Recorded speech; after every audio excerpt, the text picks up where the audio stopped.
Oke, halo guys, balik lagi dengan gua Haikal, manusia di balik layar di podcast Demi Dalam Sunyi. Di episode kali ini, gua akan membahas mengenai prinsip, tapi kali ini gua nggak sendiri nih, karena ada Wani. Halo Wani. Halo Kal, halo guys. Jadi hari ini gue Wani akan nemenin Haikal untuk podcast kali ini. Tapi sorry ya sebelumnya kalau mungkin ada bising-bising dikit bentar. Yuk, Iya, oke. Wani gimana nih kabarnya nih? Alhamdulillah baik. Lo sendiri gimana? Alhamdulillah baik juga nih kabar gua. Oke, Oke, jadi sebelum kita mulai pertanyaan ke Wani nih, gua bahas dikit dulu mengenai prinsip kali ya. boleh. Oke, jadi prinsip itu merupakan sebuah pernyataan fundamental atau kebenaran umum maupun individual yang dijadikan pedoman berpikir dan bertindak oleh seseorang dan kelompok. Nah, kalau menurut Wani, prinsip itu gimana sih? Gue nih ya, bicara soal prinsip itu kan terbentuk dari adanya pengalaman atau hal-hal yang udah terjadi dalam hidup. Jadi Iya, dimana kalau gue memaknainya itu ya prinsip keberlangsungan hidup gitu. Itu menurut aku. jadi berkaitan erat ya dan memiliki pengaruh gitu ya. Ya, bener banget. Oke, jadi kita lanjut ke pertanyaannya. Oke, jadi apakah menurut Wani nih prinsip hidup itu penting? Nah, prinsip itu sih menurut aku. Soalnya yang kayak aku bilang tadi, prinsip itu kan pengalaman yang bisa dibilang tameng agar kita nggak gampang jatuh ataupun goyah. Kalau nggak ada prinsip, kita tuh bisa linglung atau bahkan bisa terpengaruh sama orang-orang di sekitar kita. Iya, betul banget. Jadi karena kita memiliki prinsip, kita nggak gampang gitu dimasukin atau dirobohin oleh orang atau ibaratnya dipengaruhi lah. Ya, bener banget. Tanpa itu, tanpa prinsip, kita bisa jatuh gitu. Iya. Nah, kalau soal prinsip dalam hidup nih, gimana nih? Kita harus bisa berkompromi atau enggak nih? Nah, kalau soal itu beberapa waktu dan beberapa tempat, iya bisa. Kita bisa berkompromi. Tapi apa-apa yang dikompromin itu kan udah pasti sebelumnya, apa dampaknya ke depannya. Untuk itu, menurut aku, it's okay. Apalagi dari kompromi tersebut, ada perspektif baru soal hidup yang kita dapetin. Oke, itu nggak apa-apa ya. Kita harus berkompromi ke prinsip hidup kita selama itu baik dan bagus untuk kita, gitu ya. Gak apa-apa. Oke. Nah, selanjutnya nih, prinsip apa aja sih yang Wani pegang dalam hidup? Ah, ini kan agak luas nih. Ah, kita kecilkan saja di dalam berkarya itu gimana sih prinsipnya Wani? Prinsip gue dalam berkarya itu cuman satu sih. Sebenarnya Iya, kan dari berkarya itu bagian dari hobi gue. Jadi prinsip gue itu coba aja dulu selama kita masih diberi kesempatan untuk mengeluarkan ide, itu udah selangkah lebih maju menurut gue. iya. Jadi apa-apa coba aja dulu kalau dalam berkarya. Oke. Jadi coba aja dulu ya. Iya, benar. Oke. Jadi kita coba dulu dalam berkarya begitu tanpa tanpa perlu mikirkan hasilnya hasilnya gimana gitu ya. Iya. Soalnya kalau udah ide sendiri itu udah pasti kayak memuaskan daripada nggak diungkapin dan cuma dipendem ya udah jadiin karya aja. Daripada nyesel nantinya ya. Iya, kenapa nggak dicoba? Iya, benar. Oke, jadi kan selain prinsip hidup, ada nih yang namanya moto hidup. Nah, menurut Wani gimana nih dua hal ini, moto dan prinsip? Ini Nah, merupakan hal yang berbeda atau hal yang sama nih? menurut gue nih ya, beda. Moto itu kan Iya, semboyan yang nggambarin motivasi ataupun semangat hidup. oke. Sedangkan prinsip itu merupakan aturan hidup yang kita terapin ke diri agar jadi tiang ya, dan gak gampang runtuh. Tapi antara moto hidup dan prinsip itu adalah dua hal yang saling berkaitan. Contoh nih ya, moto Iya, gue tuh selama sudah diusahakan, jangan bandingkan hidup dengan pencapaian lain. Nah, ngikut tuh prinsip hidup gue yang dimana gak ada kok hal yang benar-benar gagal kalau sesuatu itu kita udah usahain sejak awal. Kegagalan itu kan bisa ngasih kita pilihan mau stuck atau naik level gitu. Itu sih betul. menurut aku. Iya. Jadi, moto dan prinsip itu menurut Wani merupakan hal yang berbeda, tapi saling berkaitan Iya, dan benar. iya, oke. Jadi kita lanjut nih ke pertanyaan selanjutnya. Apa satu prinsip yang Wani nggak bakal rubah apapun situasinya?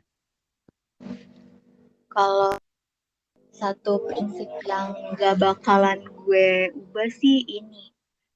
Tetap baik sama orang sekalipun tersebut gak bisa ngasih kebaikan yang sama. Itu. Oke. Jadi kita tetap perlakuin orang secara secara baik, biarpun orang itu ngelakuin hal-hal yang maksudnya nggak sesuai dengan apa yang kita inginkan begitu ya. Dan Iya, soalnya kan kalau kebaikan itu nggak harus dapet dari orang yang sama ya kan. Bisa jadi iya, kebaikan apa feedback yang kita dapetin itu dari orang yang berbeda. Cuman mm-mm, kadang manusia nggak ngeh soal hal-hal tersebut. Itu sih. iya, oke, menarik ya.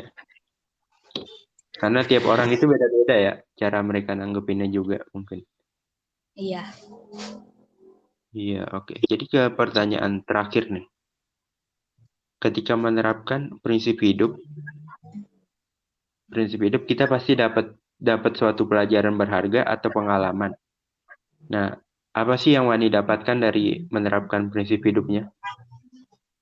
Pengalaman gue dalam rapin prinsip itu jadi sebuah karakter yang orang-orang lihat ke gue.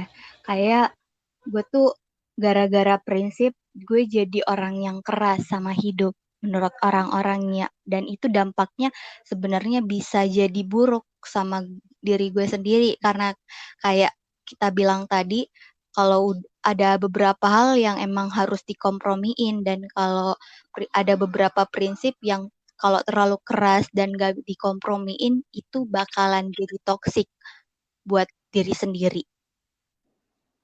Iya, benar. Jadi kita harus bisa gitu ya berkompromi ke prinsip hidup kita supaya kita nggak terlalu apa berkutik di situ aja.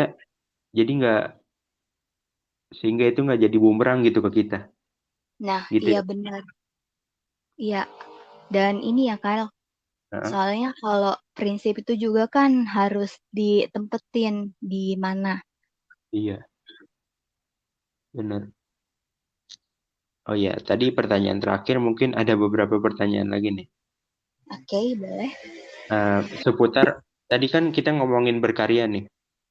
Wani ini Oke. berkarya di apa sih? Apa aja gitu di platformnya Wani berkarya di platform apa aja? Nah, sebenarnya gue tuh sebenarnya lagi mikir dari tadi ini gue udah sejauh ini gue udah berkarya atau belum sih? Soalnya Mhm. karya apa-apa yang gue posting itu emang dari hobi dan hobi itu gue salurin dalam bentuk karya ada di beberapa platform kayak podcast gue juga main podcast Iya, terus ada gue main Wattpad terus gue juga punya akun tersendiri buat nyalurin hobi gue yang bisa dibilang karya. Ada satu akun Instagram namanya Jingga Amerta. Di situ gue emang kayak another self. Akun pribadi gue beda, akun berkarya gue beda itu. Mm-mm. Satu lagi gue sempet aktif di blog itu. Oke. Lumayan banyak ya jadi dari sebuah hobi yang menjadi karya begitu ya, bisa dibilang gitu. Ya, mudah-mudahan Oh, juga sih kayak lo ataupun siapapun yang dari hobi jadi karya bisa ngasilin kayak kan iya benar. Bisa apa dari suatu karya jadi sesuatu yang bisa menghasilkan hal baru iya, untuk kita. Dan mungkin jadi bisa profesi baru sih. uh-uh. Dan mungkin dari karya kita itu bisa dapat apa feedback baik ke orang atau juga bisa buat pengaruh atau bikin seseorang itu jadi dapat insight yang baik dari karya kita. Ya, betul. Soalnya balik lagi kalau berkarya itu kan emang tujuannya gimana cara karya kita disenengin ataupun diterima di orang-orang dan itu bermanfaat buat mereka. Mm, betul. Oke, terakhir mungkin kata atau kalimat yang buat apa yang ngebuka apa membuat Wani ngelihat dunia ini jadi berbeda gitu. Kata atau kalimat yang ngebuat gue lihat dunia jadi berbeda ya. Iya, Kalau kalimat itu sih menurut gue ini ya, iya, semua orang di dunia itu punya kelebihannya masing-masing. Jadi kalau kelebihan itu nggak disalurin dalam bentuk karya, kayaknya ada percuma, kayak nggak ngeberi kesempatan buat diri buat cari tahu apa yang sebenarnya baik buat diri ke depannya. Itu sih. iya. Jadi kita harus fokus terhadap kelebihan kita kan daripada kekurangan kita. Ya, kalaupun kita kita tahu kekurangan kita, mungkin itu bisa jadi hal yang dimana bisa seimbang antara kekurangan dengan kelebihan. Karena kalau kekurangan yang jadi mencolok gitu, ya tetap kelebihan kita akan tertutupi. Dan Iya, ada baiknya kalau kita udah tahu kelebihan kita apa, skill kita di mana, kita bisa ngembangin hal itu. iya betul banget. Nah, oke, itu udah cukup kayaknya ya pertanyaan dari gua. Iya, Nah, udah berapa menit ternyata iya, nggak ngobrolnya. kerasa. Heeh. Mungkin terakhir nih, kalau mau lihat karyanya Wani di mana sih? Nah, buat teman-teman pendengar podcast Damai Dalam Sunyi yang mau lihat karya-karya gue bisa visit langsung di Instagram Jingga Amerta. Di sana tuh udah ada beberapa karya dan beberapa link untuk akses platform lainnya gitu. Jadi jangan lupa di visit ya. Oke, jadi jangan lupa visit Instagram Jingga Amerta ya ke teman-teman Iya. semua. Oke, jadi terima kasih nih buat Wani nih udah mau kolaborasi sama gua. Oke, seneng banget sih gue bisa kolaborasi sama lo. Iya, Thank you banget, Kal. iya. Semoga nanti lain kali gantian gue yang kolaborasi sama Wani mungkin. Oke, bisa banget tuh. Iya. Oke, jadi sekian guys dari gua dan dari Wani. Kami pamit undur diri. Sampai jumpa di episode selanjutnya. Dah. Bye-bye. Oke.